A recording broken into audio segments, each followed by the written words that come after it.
کو بچانا، اپنے دین کو بچانا، اپنے ایمان کو بچانا۔ لوگ اتنے بگڑ جائیں گے، لوگ اتنے برباد ہو جائیں گے، لوگ اتنے تباہ ہو جائیں گے۔ صبح کو آدمی مومن ہوگا، شام کو موت آئی تو جنازہ کافر کا اٹھ رہا ہوگا۔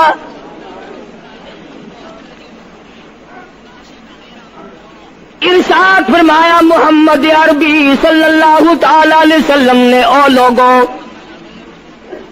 اس وقت سے اپنے آپ کو بچانا، اس وقت اپنے آپ کو سنبھال کے رکھنا، قرآن کریم کے ساتھ جوڑ دینا، ایمان اور اسلام کے ساتھ وابستہ کر دینا۔ لوگ اتنے بگڑ جائیں گے، ہر کوٹھی، ہر بنگلہ، ہر مکان، ہر دکان، ہر ہوٹل، ہر تمام کے تمام چاروں طرف سے قرآن کریم کے بجائے، درود پاک کے بجائے، استغفار کے بجائے، کلمہ طیبہ کے بجائے کنجری کی آواز آنے لگے گی۔ ارشاد فرمایا محمد کریم صلی اللہ تعالی علیہ وسلم نے، او لوگوں، اس وقت اپنی زندگی کا خاص خیال کرنا۔ لوگ اتنے تباہ ہو جائیں گے، جنازہ بنگلے سے نکلے گا، جنازہ کوٹھی سے نکلے گا، جنازہ شاہی محل سے نکلے گا، جنازہ ایوان صدر سے نکلے گا، جنازہ بہت بڑے ڈیرے سے نکلے گا، جنازہ بہت بڑی شاہی منزل سے نکلے گا۔ حال یہ ہوگا مرنے والے کے پلے ایمان کی رکھتی نہیں۔ مشکاۃ شریف میں حدیث پاک موجود ہے، ارشاد فرمایا کالی کملی والے صلی اللہ تعالی علیہ وسلم نے، او لوگوں، موت کے وقت کی پیاس کا انتظام کرو۔ اتنی شدید پیاس لگتی ہے، اتنی سخت پیاس لگتی ہے، سمندر پلا دو پیاس نہیں بجھتی۔ ارشاد فرمایا مدنی کریم صلی اللہ تعالی علیہ وسلم نے، او لوگوں، موت کے وقت کی تلخی سے پناہ مانگو، کڑوا پن سے پناہ مانگو، موت کے جھٹکے سے پناہ مانگو۔ اتنا سخت منہ کڑوا ہو جاتا ہے، آدمی کے مرنے کے بعد بھی لاکھوں برس تک منہ کڑوا رہتا ہے۔ ارشاد فرمایا مدنی کریم صلی اللہ تعالی علیہ وسلم نے، او لوگوں، موت کے صدمے سے پناہ مانگو، موت کے جھٹکے سے پناہ مانگو، موت کے وقت سے پناہ مانگو۔ اتنا زبردست جھٹکا لگتا ہے، آدمی کے بدن میں منوں کے حساب سے لہو ہوتا ہے، جھٹکا لگنے سے ایک قطرہ باقی نہیں رہتا۔ ارشاد فرمایا مدنی کریم صلی اللہ تعالی علیہ وسلم نے، او لوگوں، موت کی تیاری کرو، قبر کی تیاری کرو۔ موت کا جھٹکا لگنے سے کانوں کے پردے پھٹ جاتے ہیں، آنکھوں کا نور ختم ہو جاتا ہے۔ ارشاد فرمایا محمد کریم صلی اللہ تعالی علیہ وسلم نے، او لوگوں، موت کے وقت کے پسینے سے پناہ مانگو۔ اتنا زبردست پگھر پسینہ آتا ساری زندگی میں کبھی نہیں آیا۔ موت کی گھبراہٹ سے پناہ مانگو، اتنی زبردست گھبراہٹ ساری زندگی میں کبھی نہیں آئی۔ آخری وقت ہے، کروٹیں بدل رہا ہے، کبھی پیر اکٹھے کرتا ہے، کبھی ہاتھ مارتا ہے، بےتابی ہے، الجھن ہے، بے قراری، پریشانی ہے، آخری وقت ہے۔ بیٹی نے پوچھ لیا ابا جان کیا تکلیف ہے؟ کہتا لخت جگر، کھانسی نہیں، درد نہیں، پیڑ نہیں، بخار نہیں، سانس لیتا ہوں ایسا معلوم ہوتا ہے ہزاروں کانٹوں والی ڈھنگریوں کے اوپر سے گھسٹ کے سانس آ رہا ہو۔ کلو نفس ذائقۃ الموت، ہر ایک نے موت کا ذائقہ چکھنا ہے، ہر جاندار نے موت کا ذائقہ چکھنا ہے۔ صحابہ کرام نے سوال کر دیا جناب محمد عربی صلی اللہ تعالی علیہ وسلم سے، کالی کملی والے آدمی کی جان کیسے نکلتی ہے؟ فرمایا ریشمین کپڑا لے لو، خاردار جھاڑ پہ ڈال دو، پلہ پکڑ کے کھینچ لو، جیسے وہ تار تار ہو جاتا ہے، آدمی کی یوں رگوں کو توڑ کے رکھ دیا جاتا ہے۔ حدیث پاک میں آتا ہے کہ فرشتہ رگوں میں غوطہ مار مار کر گھسیٹ گھسیٹ کر روح کو گھسیٹ کے لاتا ہے۔ والنازعات غرقا، قسم ہے ان فرشتوں کی جو روح کو رگوں میں سے غوطہ مار مار کر گھسیٹ کر لاتے ہیں۔ آج میری تیری کیا مجال ہے، کیا جرت ہے؟ کبھی سوچا بھی ہے کہ ایسا بھی وقت آنے والا ہے، نہ جانے گھر میں موت آئے گی، نہ جانے آپریشن روم میں آئے گی، نہ جانے ٹیکہ لگتے ہوئے آئے گی، گولی کھاتے ہوئے آئے گی، یا سڑک پہ ایکسیڈنٹ میں موت آئے گی، کوئی نہیں جانتا، درود پاک پڑھتے ہوئے موت آئے گی، یا کنجری کا گانا گاتے ہوئے موت آئے گی۔ اس لیے مجذوب کرتا 2 دن کی زندگی پہ نہ اتنا اچھل کے چل، 2 دن کی زندگی پہ نہ اتنا اچھل کے چل، یہ راستہ ہی چل چلاؤ کا ہے، ذرا سنبھل کے چل۔ ہزاروں تیرے جیسے آئے، جب جانے لگے تو کوئی دنیا میں اندھیرا نہیں ہوا۔ خدا جانے یہ دنیا جلوہ گاہ ہے، ناز ہے کس کی؟ خدا جانے یہ دنیا جلوہ گاہ ہے، ناز ہے کس کی؟ ہزاروں اٹھ گئے لیکن وہی رونق ہے مجلس کی۔ نواب چلے گئے، راجے چلے گئے، صدر چلے گئے، وزیر چلے گئے، بڑے بڑے جج چلے گئے، دنیا اپنی جگہ قائم ہے۔ کبھی تم نے بھی سوچا کہ ہم بھی جا سکتے ہیں؟ نہیں نہیں، ہمیں کون ہلا سکتا ہے؟ ہم بڑے مضبوط ہیں، ہمیں کون ہلا سکتا ہے؟ افسروں کو دیکھو، ان کی کھوپڑی بگڑی ہوئی، ملازمین کو دیکھو، وہ خدا کے قرآن کے باغی، ذمہ داروں کو دیکھو، وہ محمد مصطفیٰ کے دین کے باغی۔ ہم پیروں فقیروں مولویوں کو دیکھو، بہانے بنا بنا کر کے دین کا ستہ ناش کر رہے ہیں۔ تمام اعمال خدا کے سامنے، اس نے بڑوں بڑوں کو رگڑ دیا، تمہاری میری کیا ہستی ہے؟ کروڑوں کے مربوں کے مالک دنیا سے چلے گئے۔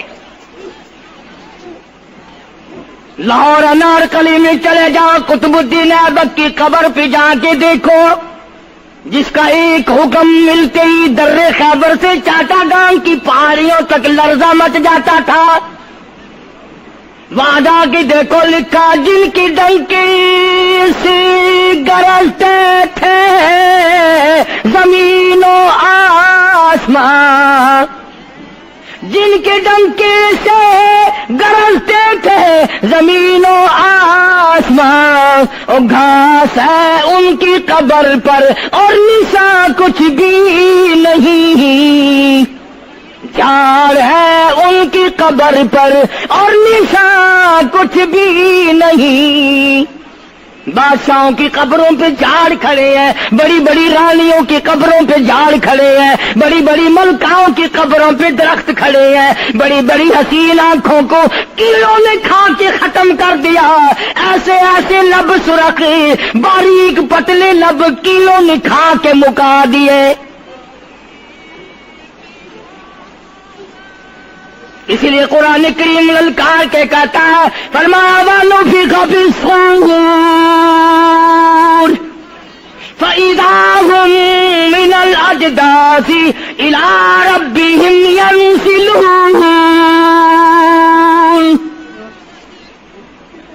جب قیامت کا سور پھونکا جائے گا، ہر آدمی اپنی قبر سے نکلے گا، کہیں گے قالوا یا ویلنا من بعثنا من مرقدنا ھذا ما وعد الرحمن وصدق المرسلون۔ قبروں میں عذاب بھگتنے والے لوگ، دردناک عذاب بھگتنے والے لوگ قیامت کا خوفناک منظر دیکھ کے کہیں گے الہی ہم سوئے ہوئے تھے، ہمیں کس نے جگا دیا؟ قبر کا عذاب نیند معلوم ہوگا قیامت کے عذاب کے مقابلے میں۔ تمہیں تو یقین نہیں آتا ہوگا، کہتا ہوگا قاری حنیف کہانیاں کہہ رہا ہے۔ ہاں، جو مر گئے ان سے جا کے پوچھو، جاؤ قبرستان میں جا کے پوچھو تمہارا کیا حال ہے۔ جن کا مر جاتا ہے وہ اپنے مردے کو اٹھا کر قبرستان میں لے جاتے ہیں، قبر کھودی، پرانا مردے کی ہڈیاں نکل آئیں، ان ہڈیوں کو نکال کر باہر رکھا، گاڑا پکڑاتے، اینٹ دیتے، اپنی میت کو اتارتے، ان ہڈیوں پہ پیر آ گیا، اس کھوپڑی پہ پیر آ گیا جو پہلی قبر سے نکال کے رکھی تھی۔ کہتا اس میں سے آواز آئی کھوپڑی میں سے، کہتا کل پاؤں ایک کاش ہے سر پر جو آ گیا، یکسر استخانہ سکستہ سے چور تھا، اور جو کھوپڑی پیر کے نیچے آئی اس میں سے آواز آتی ہے ذرا راہ دیکھ کے چل اور بے خبر، کل میں بھی تیری طرح سرے پرغرور تھا، اور پیر کے نیچے چور چور کر دینے والے کل اس کھوپڑی پہ بڑے اچھے اچھے دوپٹے اوڑے جاتے تھے، عطر کی مالش کی جاتی تھی، ہار ڈالے جاتے تھے، آج تیرے پیر کے نیچے آ کر میں چور چور ہو گیا ہوں، کل کو کسی کے پیر کے نیچے تو یوں ہی چور چور ہو جائے گا۔ میری تیری کیا ہستی کیا مجال، امام الانبیاء محبوب کبریا حضرت محمد مصطفیٰ صلی اللہ تعالی علیہ وسلم کی ذات اقدس ہے، مدینہ پاک ہے، آخری وقت ہے۔ جناب عائشہ صدیقہ رضی اللہ تعالیٰ عنہ فرماتی ہیں میرا جگر پھٹنے لگا جب میں نے حضور کو پسینے آتے دیکھے، میں نے حضرت کے چہرے پہ گھبراہٹ دیکھی، اور آپ نے فرمایا عائشہ ٹھنڈے پانی کا پیالہ تو لا۔ میں دوڑی، ٹھنڈے پانی کا پیالہ لے آئی، اشارہ فرمایا یہاں رکھ دے، میں نے رکھ دیا۔ فرماتی یہاں دو گی میری پریشانی کی رحمت والا ہاتھ اس پیالے میں بھگو بھگو کر چہرے انور پہ ملنا شروع فرما دیا، چھینٹے مارنے شروع فرمائے۔ میں نے عرض کیا میرے آقا کیا ہوا؟ فرمایا عائشہ موت بڑی گھبراہٹ والی ہے۔ جناب عائشہ صدیقہ رضی اللہ تعالیٰ عنہ فرماتی ہیں میں قریب بیٹھی تھی، فاطمہ الزہرا رضی اللہ تعالیٰ عنہ بھی قریب بیٹھی تھی، کسی نے دروازے پہ دستک دی، حل ادخلوک فی البیت، کیا میں گھر میں داخل ہو سکتا ہوں؟ مجھے گھر میں آنے کی اجازت ہے؟ جناب فاطمہ الزہرا رضی اللہ تعالی عنہا جو پریشان بیٹھی تھی فرمانے لگی وہ دیہاتی گوار کہیں کے میرے ابا بے ہوش ہے، تجھے اجازتوں کی پڑی ہے؟ سرکار کو تھوڑا سا ہوش آیا، فرمایا لخت جگر کسے بے ہوش کہتی ہو، کسے دیہاتی کہتی ہو، کسے گمار کہتی ہو؟ یہ تو وہ ہیں جو بچوں کو یتیم بنا دیں، یہ تو وہ ہیں جو دلہن کا سہاگ اجاڑ دے، یہ تو وہ ہیں جنہوں نے کوٹھیوں کو ویران کر دیا، بنگلوں کو ویران کر دیا، ملکوں کو ویران کر دیا۔ یہ تو تیرے ابا کا مقام ہے جو اجازت مانگی جا رہی ہے۔ لے آئے، اللہ پاک نے سلام بھیجا ہے، آپ کو بلایا ہے، میں تیار ہوں۔ روح مبارک قبض کرنے لگے، گھٹنوں کے قریب پہنچے، سرکار نے فرمایا او اسرائیل مجھے تکلیف ہو رہی ہے۔ فرمایا میری کیا مجال ہے؟ عرض کیا آقا میری کیا مجال ہے آپ کو تکلیف دوں؟ میری کیا جرت ہے میں آپ کو تکلیف پہنچاؤں؟ فرمایا تو تکلیف پہنچا نہیں رہا، اور مجھے اتنی تکلیف ہو رہی ہے کہ ساری زندگی میں کبھی نہیں ہوئی۔ آج میری ایک تمنا ہے، میری ایک آرزو ہے، میری ایک حسرت ہے، میرے دل کا ایک جذبہ ہے اور وہ یہ ہے تو مجھے تکلیف نہیں دے رہا، اور مجھے اتنی تکلیف ہے ساری زندگی میں کبھی نہیں ہوئی۔ امت کے جن لوگوں کا دکھ دے گا ان کا کیا حال بنے گا؟ میری تمنا ہے ساری امت کو جو دکھ دینے ہیں وہ آج میں محمد رسول اللہ کی چھاتی پہ ختم کر لے، وہ ساری تکلیف مجھے پہنچا لے۔ آؤ امتیوں، نبی کی وفا دیکھ اور اپنی جفا دیکھ۔ تجھے اس نبی کی شکل سے پیار نہیں، تجھے اس نبی کی نورانی داڑھی سے پیار نہیں، تجھے اس نبی کے لباس سے پیار نہیں۔ جناب عائشہ صدیقہ رضی اللہ تعالیٰ عنہا فرماتی ہیں آواز پست ہوتی چلی گئی، ہمارا جگر پھٹتا چلا گیا، بالکل آواز بند ہو گئی، لب حرکت کرتے تھے۔ میں نے کان لگایا تو یہ آواز تھی ربی حبلی امتی، ربی حبلی امتی، مولا میری امت کو معاف کر دے، مولا میری امت کو معاف کر دے۔ امت کا حال تو دیکھو، نمازوں کی پرواہ نہیں، روزے کی پرواہ نہیں، قرآن مجید کی پرواہ نہیں، محمد عربی صلی اللہ علیہ وسلم کے لائے ہوئے دین کی پرواہ نہیں۔ ان بچوں کو تو نہیں دمکا سکتا کوئی بھی۔ کیا کر رہا ہوں کہ آپ اور میں کب وہ وقت آئے گا اور کب ہم سوچیں گے کہ ہماری زندگی کے لمحات آ کر ختم ہو جانے والے ہیں۔ ایک دن بہت آ کر یہ سارا کھیل بگاڑ دے گی۔ اسی کو مجذوب کرتا کہ آنے والی کس ٹالی جائے گی، اور جان ٹھہری جانے والی جائے گی، روح رگ رگ سے نکالی جائے گی، تجھ پہ ایک دن خاک ڈالی جائے گی، ہزاروں من مٹی کے نیچے تجھے جانا پڑے گا، تیرا سوٹ، تیرے لباس، تیری یہ چاٹ چوٹ اور یہ ٹیپ ٹاپ ساری ختم کر دی جائے گی۔ آخری وقت ہے، پریشان حال ہے۔ قرآن کہتا کلا اذا بلغت التراقی وقیل من راق وظن انه الفراق والتفت الساق بالساق الى ربك يومئذ المساق۔ رگیں ٹوٹتی ہیں، آزا اپنی اپنی جگہ سے چھوٹ رہے ہیں، دم نکل گیا، آنکھ تیری اپنی، دم نکلتے وقت آنکھ چر گئی، کھل گئی، بند کرنے کی طاقت نہیں، ہاتھ تیرا اپنا، انگلی بند رہ گئی، کھول نہیں سکتا، پیر اکٹھے ہو گئے، الگ الگ ہو گئے، اکٹھے نہیں کر سکتا، دوسرا آدمی بند کرتا ہے۔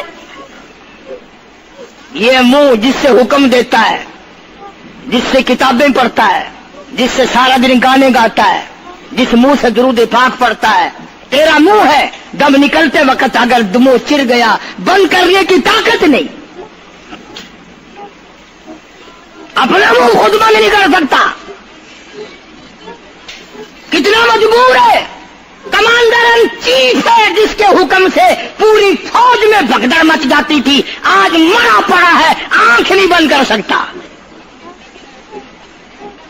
وزیر داخلہ ہے جس کے حکم سے پوری پولیس حرکت میں آ جاتی تھی، وہ بھی کسی زمانے کی، جس کے حکم سے پوری پولیس حرکت میں آ جاتی تھی، وزیر داخلہ صاحب مرے پڑے ہیں، پیر الگ الگ ہیں، اپنے پیر اکٹھے نہیں کر سکتا، منہ چل گیا بند نہیں کر سکتا، آنکھ کھل گئی بند نہیں کر سکتا، آخرکار پسڑی پہ لٹا لیا، غسل دینے کے لیے کپڑے اتارنے لگا غسل دینے والا،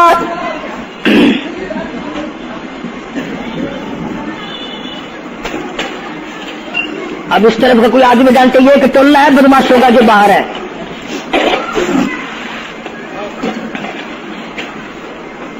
میں عرض کر رہا تھا کہ دنیا ہزاروں چیزیں دیکھ کر کے بھی سمجھ نہیں کرتی، ہزاروں کو مرتے دیکھ کے بھی تیاری کا مفہوم سمجھ میں نہ آیا۔ تختے پہ لکھا رکھا ہے غسل دینے کی تیاری ہے، کپڑے اتارنے لگا۔ حدیث پاک میں آتا ہے آدمی کا بدن اس قدر دکھ جاتا ہے، ہاتھ لگنے سے ایسا معلوم ہوتا ہے جیسے چھرے چل گئے ہو، مکھی بیٹھ جائے تو پہاڑ معلوم ہوتا ہے۔ مذاق ہے موت، ارے موت تو موت ہے، سارے عالم کو لپیٹ کر دیا موت نے۔ ادھر کپڑے اترنے لگے، ادھر رو آواز دیتی ہے چور ہے جسم اتنا کرم کیجیو، غسل آہستہ آہستہ سے دیجیو، میرے کپڑے اتارو سنبھال کے، اور مجھے غسل دینے والے آہستہ آہستہ میرے کپڑے اتار، تیرے ہاتھ بھی مجھے چھرے کی طرح لگتے، کپڑے اتارنے والے کو لالچ ہے کپڑے صحیح سالم اتارو، ادھر زبان حال سے کہتا لوگو میرا حال دیکھ لو، میرے کپڑے اتار رہے ہیں، ننگا کیا جا رہا ہوں۔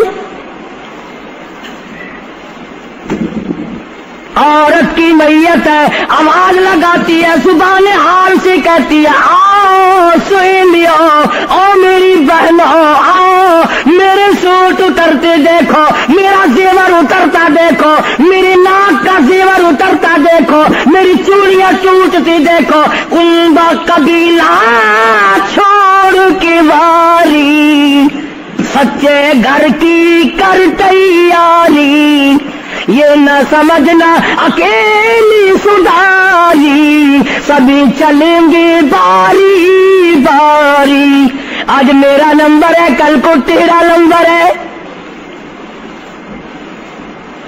بچے گا کوئی نہیں، اس لیے اس اندھیری کوٹری کی تیاری کرو۔ قل متاع الدنیا قلیل والآخرۃ خیر لمن اتقى ولا تظلمون فتیلا۔ کپڑے اتار دیے، غسل دینے لگے، ہاتھ پھیرنے لگا، ادھر سے آواز آتی ہے میں نے جھیلی ہے مصیبت بے شمار، اور ہال جسموں سے کپڑے اتار، تیرا کپڑے اتارنا مجھے اتنا دکھ دیتا ہے کہ جیسے ہزاروں چھرے میری جان پہ چلا دیے گئے ہو۔ تجھے کیا معلوم ہے میں کن مقامات کو عبور کر کے آیا ہوں، میں موت کی گھاٹی سے گزر کے آیا ہوں، میں پریشانی کے عالم سے گزر کے آیا ہوں، میں اس تباہی سے گزرا ہوں جس تباہی سے گزرنے کے بعد کوئی واپس اپنے گھر نہیں آیا، کوئی اپنے بچوں کو پوچھنے نہ آیا۔ پانی ڈالتے ہیں، آواز آتی ہے جانوں پر صدمے پڑے ہے متصل، غسل کے پانی کو کر لے معتدل، ایسا کر پانی نہ ٹھنڈا ہو نہ گرم ہو، میں تو نہیں بول سکوں گا، میں تو نہیں بول سکوں گا، جس طرح آج میں خاموش ہوں کل کو تو اسی طرح خاموش ہو جائے گا، اسی طرح تیری زبان کو تالا لگ جائے گا جس طرح آج میری زبان بند ہے۔ خود خیال کر، ٹھنڈے کا گرم کا ادب کا احترام کا خود خیال کر۔ غسل دینے والا صابن ملتا ہے، پھر ہاتھ پھیرتا میت کے بدن پہ، آواز آتی ہے جس طریق ملتے ہیں گھوڑے کو نہ مل، اور زور سے تو پکے پھوڑے کو نہ مل، تیرا ہاتھ میرے بدن پہ پھرتا ہے، مجھے یوں معلوم ہوتا ہے جیسے پکا پھوڑا میرا بدن دکھتا ہو۔ سر سے لے کر پاؤں تک وہ مصیبت آئی، وہ رگیں توڑی گئی، حلق میرا کڑوا ہو گیا، آنکھوں کے میرے پردے پھٹ گئے، کانوں کے میرے پردے پھٹ گئے، خون سارا میرا خشک ہو گیا۔ تم نے مجھے کیا سمجھا ہے؟ آہستہ ہاتھ چلا، آج تو ہاتھ چلا۔